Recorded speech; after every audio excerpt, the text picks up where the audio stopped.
అనంతపురం జిల్లా కళ్యాణదుర్గం పట్టణం ప్రజావేదిక వద్ద కూటమి అభ్యర్థి అమిలినేని సురేంద్రబాబు డ్యాన్స్ చేస్తూ నాయకులు కార్యకర్తలను ఉత్తేజపరిచారు. కళ్యాణదుర్గంలో ఈరోజు శ్రీ క్రోధినామ సంవత్సరం ఉగాది సందర్భంగా స్థానిక ప్రజావేదిక వద్ద కూటమి అభ్యర్థి అమిలినేని సురేంద్రబాబు క్రోధినామ సంవత్సర పంచాంగ పఠనం నిర్వహించారు. ఈ సందర్భంగా కార్యకర్తలు, అభిమానులు కోలాహలాల మధ్య సురేంద్రబాబు డ్యాన్స్ చేస్తూ ఉత్తేజపరిచే కార్యక్రమం చేపట్టారు.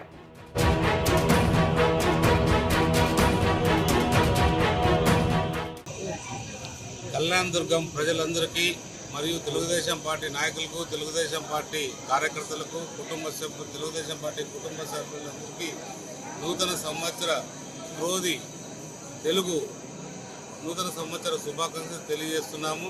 ప్రతి ఒక్కరు కూడా సుఖశాంతులతో ఉండాలని అందరికీ భగవంతుని ప్రార్థించడం జరిగింది.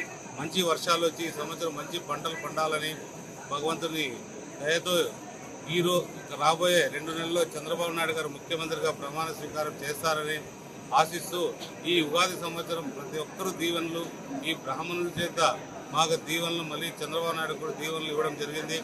నరేంద్ర మోడీ గారికి మరియు పవన్ కళ్యాణ్ గారు కూడా అందరూ కూడా ఈ కూటమిలో భాగస్వాములైన ప్రతి ఒక్కరు కూడా విజయం సాధించాలని భగవంతుని ప్రార్థించాం.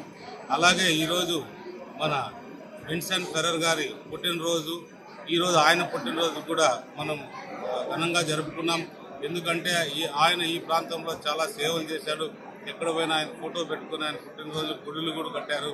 కాబట్టి నేను కూడా వాళ్ళలో భాగస్వామ్యం కావాలని నేను కూడా ఒక ప్రజాసేవకుడుగా ఉన్నందున అందరం కూడా కలిసికట్టుగా విన్సెంట్ ఫెరర్ సేవలను అందరూ కూడా కొనియాడాల్సిన అవసరం ఎంతైనా ఉంది. ఆయన సేవలు నేను కూడా కొనసాగిస్తానని తెలియజేస్తున్నాను.